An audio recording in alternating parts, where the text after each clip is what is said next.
kami dari kelas IPA 2 yang beranggotakan saya Rifki Rizalakus. Saya Nadia Jatafira. Saya Muhammad Yuna Abdu. Saya Audia Bizirna Lorenza. Saya Widya Aziza Nuraini. Saat ini kami sedang ada di sungai yang tepatnya berada di belakang SMA Negeri 1 Genteng. Kami akan mengamati Yang pertama, komponen ekosistem. yang terdiri dari komponen biotik dan abiotik. Lalu yang kedua, interaksi dalam ekosistem. Yang ketiga, aliran energi. Yang keempat, daur biokimia. Dan yang terakhir, suksesi. Saya akan menunjukkan komponen abiotik yang ada di sungai ini. Yang pertama bisa kita lihat ada air, ada batu, kemudian di sini ada pasir.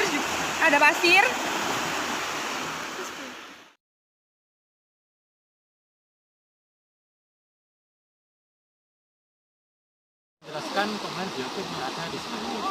Yang pertama, tumbuhan bisa dilihat di sini, dan juga di sini. Sedangkan untuk hewan bisa dilihat di sini, dan di sini. Saya akan menjelaskan tentang interaksi dalam ekosistem. Interaksi dalam ekosistem dibagi menjadi 4 bagian, yaitu 1.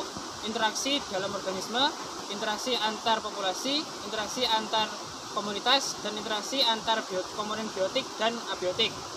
Untuk yang pertama, interaksi antar organisme dibagi menjadi 5, yaitu netral, hubungan tidak saling mengganggu antar organisme dalam habitat yang sama, misal capung dan kupu-kupu. Lalu yang kedua, predasi, hubungan antar mangsa dan pemangsa, misal keong mas dan ikan mas. Lalu yang ketiga, parasitisme, hubungan antar organisme yang berbeda jenis, satu untung, satu dirugikan, misal benalu dengan inangnya. Yang keempat, komensalisme, hubungan antara dua organisme yang berbeda, di mana yang satu untung, sedang yang lain netral, misal anggrek dengan inangnya. Lalu yang kelima, mutualisme, hubungan yang saling menguntungkan kepada kedua belah pihak, hingga pada bunga. Lalu yang interaksi yang kedua adalah interaksi antar populasi. Yang pertama, alelopati. Jika populasi yang satu menghasilkan zat yang dapat menghalangi tumbuhannya populasi lain. Misal, rumput teki menghalangi tumbuhnya rumput lain, karena tumbuhan ini menghasilkan zat yang bersifat toksik. Lalu yang kedua, kompetisi.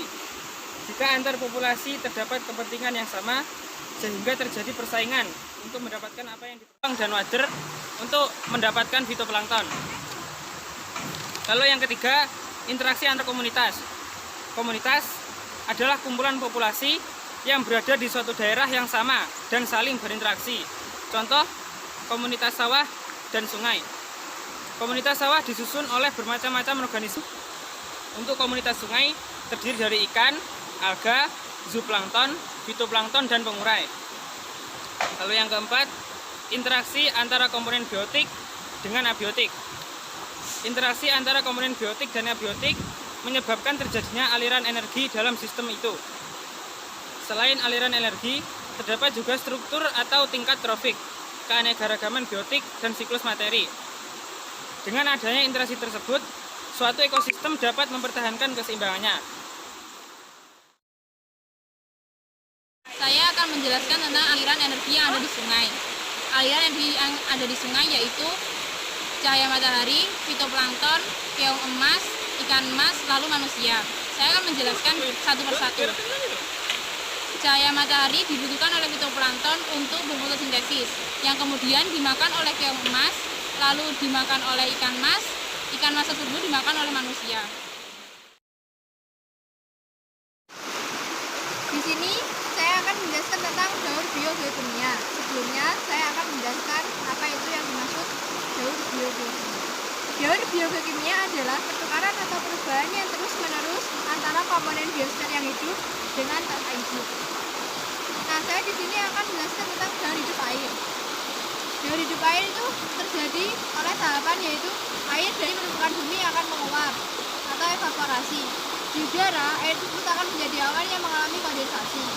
Setelah itu, setelah terkumpul, terjadi hujan. Air turun kembali ke permukaan bumi. Saya akan menjelaskan tentang suksesi. suksesi dibagi menjadi dua. Yang pertama primer, yang kedua sekunder. Primer sendiri adalah perubahan yang menyangkut keseluruhan dalam ekosistem, sedangkan yang sekunder perubahan yang menyangkut sebagian dari ekosistem saja. Di primer kami menemukan contohnya, sedangkan yang sekunder bisa dilihat di sini adalah erosi, yaitu pengikisan bebatuan di pinggir sungai oleh air.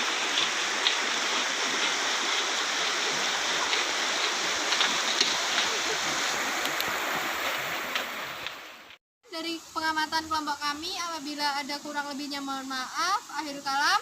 Wassalamualaikum warahmatullahi wabarakatuh.